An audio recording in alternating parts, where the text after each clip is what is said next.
Hi எல்லாருக்கும் வணக்கம். Demonte colony part 2 படத்தினுடைய ரிவ்யூ அந்த வீடியோவில் பார்க்க போகிறோம். ஒரு பக்கம் தங்கலான், இன்னொரு பக்கம் டிமாண்டி காலனி. அஜய் ஞானமுத்துவும் சியான் விக்ரம் மோதிக்கிறாங்க அப்படிங்கிற பரபரப்பான விஷயம் சோஷியல் மீடியாலாம் பரவிட்டு இருந்துச்சு. பட் அது எல்லாத்தையும் தாண்டி ரெண்டு படங்களுக்குமே நல்ல ஓப்பனிங், ரெண்டு படங்களுக்குமே நல்ல டிமாண்ட் இருந்துச்சு. ஏன்னா ரிலீஸ் ஆன அந்த நாள் வந்து லீவு நாள். வீக்கெண்டும் பார்த்தீங்கன்னா ஸ்ட்ராங்காக தான் போயிட்டுருக்கு ரெண்டு படங்களுக்குமே. 2015 வருஷம் முதல் பாகம் வந்தது டிமாண்டி காலனி. படம் வந்து பெரிய ஹிட்டு, ஒரு சின்ன பட்ஜெட், ஒரு சாதாரணமான கான்செப்ட், 4 பசங்க, ஒரு சாதாரண பேச்சுலர் வீடு, அதுக்குள்ளேயே நடந்த ஒரு கதை. படத்துக்கு வந்து பெரிய ஒரு நல்ல ஒரு பாசிட்டிவான வேர்ட் ஆஃப் மவுத், ரிவ்யூஸ் ரொம்ப சூப்பராக இருந்துச்சு. பாக்ஸ் ஆஃபீஸ்லேயும் பெரிய லெவலில் ஹிட் அடிச்சது. இந்த 9 வருஷத்தில் இந்த படத்தினுடைய பாகம் 2 வந்தால் நல்லாயிருக்குன்னு நிறைய பேர் பேசிகிட்டு இருந்தாங்க. ஸோ அதுவும் நடந்துருச்சுன்னு வச்சுங்களேன்.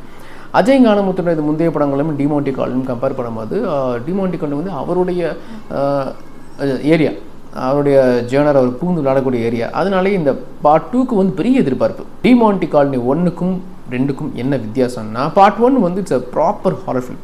பார்ட் 2 வந்து ஒரு சூப்பர் நேச்சுரல் ஹாரர் அப்படின்னு சொல்லலாம் ஜேர்னரை பொறுத்த வரைக்கும். முதல் பாகம் முடிந்த இடத்துலேருந்து பார்ட் 2க்கான கதையை ஸ்டார்ட் பண்ணுறாங்க. அதில் இன்னும் கொஞ்சம் வித்தியாசமாக இன்னொரு விஷயத்த சொல்கிறாங்க. அதாவது ஒரு கதை முடிஞ்சு அப்படியே அடுத்த கதை ஸ்டார்ட் ஆகிறது வேறு. ஆனால் இந்த கதை முடியும் போது நமக்கு இன்னொரு கதை சொல்கிறாங்க. அதாவது பார்ட் 1 முழு படம் இருக்குது பார்த்தீங்களா, அந்த முழு படம் நடந்துகிட்டு இருக்கும்போதும் பேரலாக இன்னொரு கதையும் நடந்துகிட்டு இருக்கு அப்படின்னு சொல்லி அதை நமக்கு எக்ஸ்பிளைன் பண்ணுறாங்க. ஸோ அந்த சீக்வன்ஸ் காட்டும்போது டிமாண்டி காலனி நடக்கும்போது என்னென்ன சீக்வன்ஸ் நடந்துச்சோ அதை சேர்ந்து காட்டுறாங்க. ஃபஸ்ட்டு ஒரு ½ அன் ஹவர் இந்த பிளாட்டுக்கான எக்ஸ்ப்ளனேஷன் தான் போகுது. ஸோ விறுவிறுப்பாக போகுது. ஸோ ஏன்னா நம்ம டிமாண்டி காலனி வந்து ஒரு ஹாஃப் வே ஸ்டோரியில் ஏன் இப்படி நடக்குது, ஏன் இந்த மாதிரிலாம் நடக்குது அப்படின்னு எதையும் முழுசாக சொல்லாமே விட்டுருப்பாங்க. ஏன் இப்படிலாம் நடந்துச்சு அப்படின்னு இந்த படத்தில் ஒரு பெரிய எக்ஸ்ப்ளனேஷன் கொடுக்குறாங்க. அஃப்கோர்ஸ் பிரியா சங்கர் ஒரு பக்கம் பார்த்தீங்கன்னா அருள்நிதி அப்படின்னு சொல்லி ஸ்ட்ராங்காக ஹோல்டாக ஃபஸ்ட்டு ½ அன் ஹவர் போகுது. ஃபஸ்ட்டு ½ அன் ஹவர்னு சொல்ல முடியாது. படத்தினுடைய முதல் ஃபஸ்ட் ஹாஃபே பார்த்தீங்கன்னா செம ஸ்பீடாக போகும். நமக்கு நிறைய இன்ஃபர்மேட்டிக்கான விஷயம் சொல்லிட்டே இருப்பாங்க.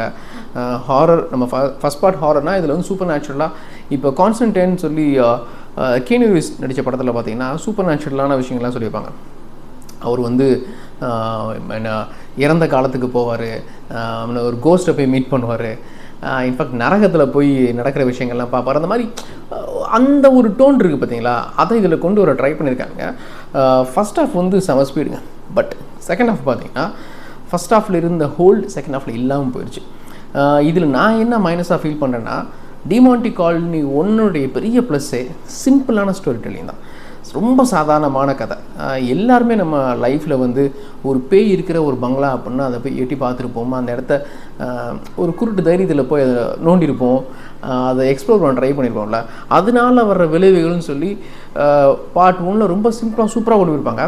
ஒரு சிங்கிள் லொக்கேஷனில் ஒரு கதை பண்ணுறது ரொம்ப ரிஸ்கியான விஷயம். அதுக்கு ரொம்ப டேலண்ட் வேணும், மெனக்கிடணும். நிறையா சீக்வன்ஸ் வெளியெல்லாம் போகிற மாதிரி ட்ராவல் பண்ணுற மாதிரி கதைகள் பண்ணிடலாம்.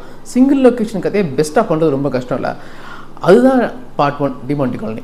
அதனால நமக்கு எல்லாருக்கும் ரொம்ப பிடிச்சிருந்தது. ஆனால் பார்ட் 2 பார்த்தீங்கன்னா ரொம்ப கிராண்டியராக இருக்குது. ஒருவேளை அஜய் ஞானமுத்து அவர்கள் வந்து டிமாண்டி காலனி முடிச்சு ஒரு பெரிய ட்ராவல் பண்ணிட்டார், ஹை பட்ஜெட் ஃபிலிம்ஸ்லாம் பண்ண ஆரம்பிச்சிட்டார். அருள்நிதியும் அதுக்கப்புறம் அவருடைய மார்க்கெட் வேல்யூ பெருசாகிடுச்சு. மறுபடியும் 2 பேரும் சேர்ந்து 9 வருஷத்துக்கு அப்புறம் பண்ணும்போது ஜஸ்ட் கதை மட்டும் இல்லாமல் ரொம்ப கிராண்டியராக பண்ணலான்னு முடிவு பண்ணிட்டாங்களான்னு தெரில. அதுவே எனக்கு தெரிஞ்சு மைனஸாக படுது. ரொம்ப சிம்பிளாக இருந்திருந்தால் இன்னும் ரொம்ப சூப்பராக இருந்திருக்குமோன்னு தோணுது. ஏன்னா டிமாண்டி காலனியோடைய ப்ளஸ்ஸே அதுதான், சிம்பிளான ஸ்டோரி டெல்லிங் தான். இப்போ நான் உதாரணத்துக்கு சொல்கிறதா இருந்தால் திருஷ்யம் படம் பார்ட் 1 பார்ட் 2 ரெண்டுமே கிட்டத்தட்ட ஒரே பேட்டர்னில் தான் இருக்கும். பார்ட் 2க்கு வந்து ரொம்ப கிராண்டியராக திடீர்னு ஹெலிகாப்டர் வர்ற மாதிரி விஎஃப்எக்ஸ் ஜாஸ்தி யூஸ் பண்ணுற மாதிரியான சீக்வன்ஸ்லாம் இருந்திருக்காது. இது எல்லா படத்துக்குமே பொருந்தும் நினைக்கிறேன், காஞ்சரிங் 1 and 2. ஸோ அந்த மூடு அப்படியே செகண்ட் பார்ட்லேயும் வரும், தேர்ட் பார்ட்லேயும் வரும். ஏன்னா அந்த படத்தோடைய மூடோ இல்லை டோன் அவ்வளோதான், அப்படின்னு தான் நல்லாயிருக்கும். பட் டிமாண்டி காலனி பார்ட் 2ல் ரொம்ப கிராண்டியராக விஎஃப்எக்ஸ் ஜாஸ்தியாக ஏதோ கொண்டு வந்துட்டாங்க. அதனால் ஃபஸ்ட் ஹாஃப் ஓரளவுக்கு ஃபாலோ பண்ணாலும் செகண்ட் ஹாஃபில் ஏன் இவ்வளோ தூரம் இப்படிலாம் போயிருக்க வேண்டிய அவசியமே இல்லையே, பார்ட் 1 பார்க்கும்போது எனக்கு இருந்த அந்த ஒரு ஃபீல் இதில் இல்லாமல் போயிடுச்சு அப்படிங்கிற மாதிரி வருது. செகண்ட் ஹாஃபில் கதையும் அந்த அளவுக்கு இல்லை, ஸ்க்ரீன் பிளே நிறையா கொட்ட விட்டாங்கன்னு தோணுது. டிமாண்டி காலனி 2 ரொம்ப மெனக்கெட்டு ஜென்யூனாக அந்த படத்தை பண்ணணும் அப்படின்னு சொல்லி தான் பண்ணியிருக்காங்க. பட் நமக்கு தான் அது செட் ஆகாத மாதிரி இருக்குது. அருள்நிதி ரொம்ப சூப்பராக நடிச்சிருக்காங்க. ஒரு நெகட்டிவ் ஷேடில் ஒரு கதாபாத்திரம். படத்தில் ஒரு சஸ்பென்ஸ் வரும் ஸ்டார்டிங்கில், நீங்கள் போய் பார்த்தீங்கன்னா தெரியும், அதை நான் சொல்ல விரும்பல. இன்னொரு பக்கம் பார்த்தீங்கன்னா பிரியா சங்கர் அவங்க ரொம்ப ஒரு ப்ராப்பரான ஒரு லீட் கேரக்டர். அருள்நிதிக்கு ஈக்குவலான ஒரு ரோல். அவங்க தான் ஸ்டோரி ரிவீல் பண்ணுறாங்க. அது இல்லாமல் அருண் பாண்டியன் சார் நடிச்சிருக்காரு. நிறையா கதாபாத்திரங்கள் எப்படி பார்ட் 1ல் கம்மியான கதாபாத்திரங்கள் இருந்தாங்களோ அப்படி அதுக்கு ஆப்போசிட்டாக எக்கச்சக்க கதாபாத்திரங்கள்.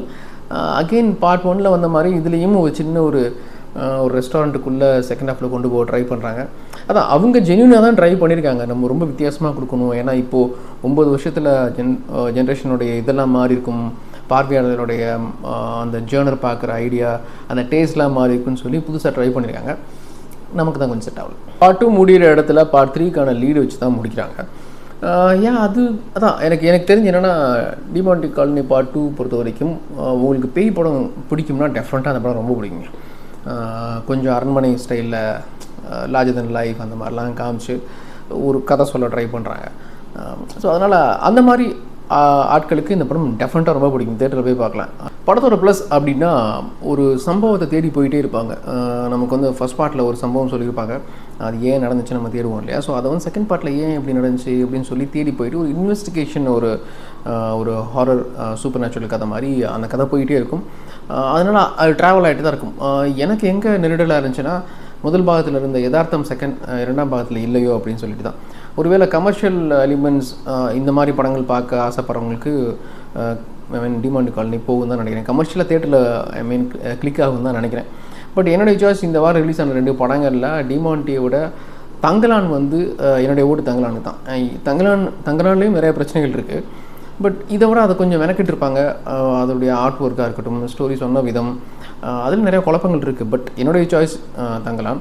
But theatre audience commercial wise பார்த்தீங்கன்னா தங்கலானோட டிமாண்டி காலனி 2 வந்து தேட்டரில் ஆடியன்ஸை என்கேஜ் பண்ணணும்னு நினைக்கிறேன். தங்கலான் டிமாண்டி காலனி 2 ரெண்டுமே தேட்டரில் வந்து நல்லா போயிட்டுருக்குன்னு தான் நான் கேள்விப்பட்டேன் இந்த வீக்கெண்ட், லாங் வீக்கெண்ட். ஸோ 2 படங்களுமே அந்த ஒரு டென்ஸ் ஜோன்லேருந்து வெளியே வந்துடும் அப்படின்னு நம்புகிறேன்.